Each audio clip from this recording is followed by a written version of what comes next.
let's get crazy.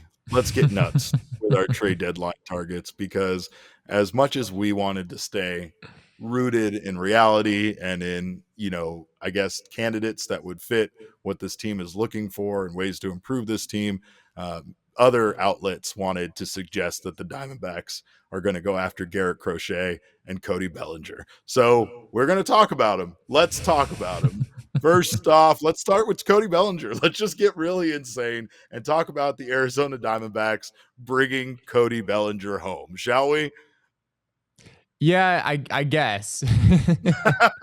Why? I don't know, Jesse. I don't know. Yeah, this is if you think this is ridiculous and are wondering why are we talking about this, we blame The Athletic, which is a highly respected publication that, I'm a subscriber to and love a lot of their content. They had this was a ranking, right, Derek, where they had the top 50 players who could be traded, and Cody Bellinger, of course, was one of them, which you'd expect. But what you would not expect is that the Diamondbacks were listed as one of the potential options. So we will go ahead and have a quick Cody Bellinger discussion.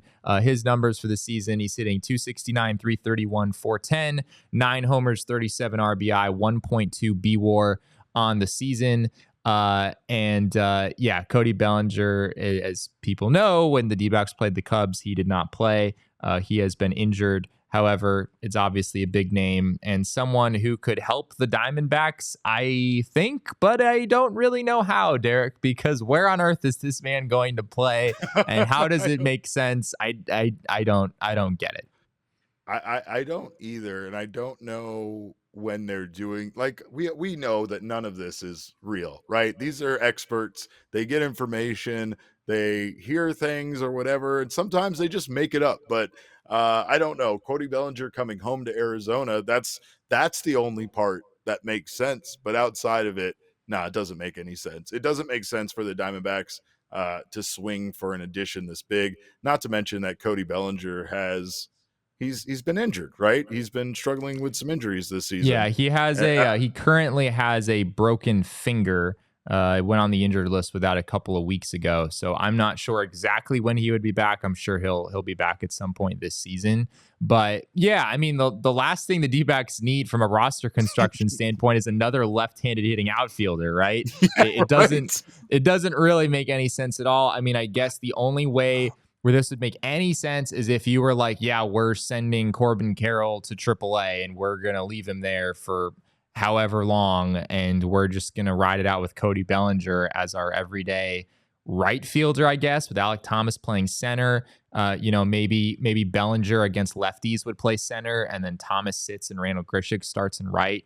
Jake McCarthy, of course, would factor in there somewhere as well. The other side of this would be, I guess, if you're not bringing Christian Walker back, then Cody Bellinger, of course, plays first base as well. But that also is a little bit dicey territory because Bellinger has player options for the next 2 years. So you don't have a guarantee that he's actually going to come back next season.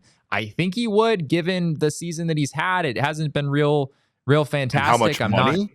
I'm not sure how much better he would do in the open market. He could maybe get more years, but I don't think he's going to get, I believe it's $27.5 million that he's set to make next season.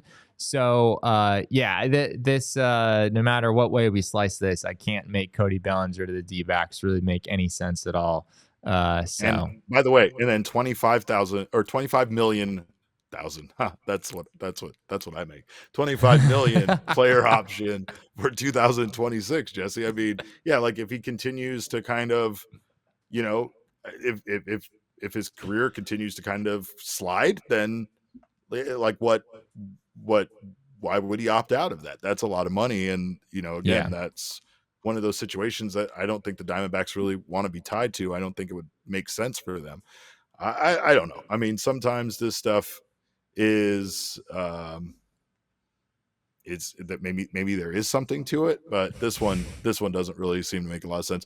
I still don't even looking at the guys that are on that top 50 list, what position players would really make sense for this Diamondbacks team, to be honest. I mean, I'm having a hard time finding a player that they would give up, future potential stars, maybe give up a Davis and De Los Santos for, one of these guys that I don't know if they're going to have a huge impact on what this team is doing right now. Yeah, the one name on that top 50 list we were looking at that I was like, okay, this I could sort of see from the D-backs perspective was Isaac Paredes of the Tampa Bay Rays, who of course Yes. is their everyday Yes. third baseman. I believe under control for 3 more seasons. If the D-backs decided like, hey, we just want a stable third base situation for the next 3 years, that could make sense, but that the price tag there is going to be pretty high. And again, with how good Gino Suarez is hitting right now, it'd be a little weird. The timing would be very strange to go out and get an everyday third baseman and then leave Gino in kind of a limbo scenario where he's maybe just getting a couple starts a week or something like that. It doesn't feel like it would be a great use of their resources. And yeah, I mean, just looking at the infielders they have on the roster right now, it's Cattell, it's Geraldo Perdomo, it's Gino Suarez, it's Christian Walker, and Kevin Newman is really your only backup infielder right now. So if you're getting an infielder, I guess you're replacing Kevin Newman on paper.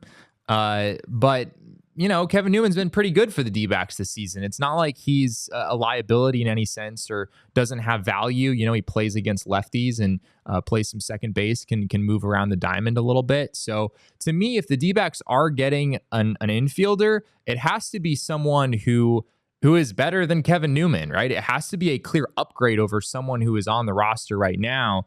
And outside of a big move like an Isaac Paredes, I'm not really sure that guy is out there. What about a right-handed hitting outfielder potentially, or a backup catcher? I think a right-handed hitting outfielder could make sense. But that's again why Cody Bellinger, I don't understand that, because he is a left-handed hitting outfielder. But a right-handed hitting outfielder, yeah, it would still be weird. I mean, it would, in order to get a right-handed hitting outfielder, you would have to be, you'd have to be like sending Corbin Carroll down, or you'd have to be, I mean, you can't just add another outfielder onto this roster right now. The D-backs already have, Corbin Carroll, Randall Grichuk, Lourdes Gurriel, Jake McCarthy, and Alek Thomas. So, on paper, it would make sense, but I guess if you're trading like Jake McCarthy for something else, then maybe you'd want to replace him with someone who bats right-handed. Like that would sort of make sense to me. But beyond that, it's still hard to find room for someone like that on this roster.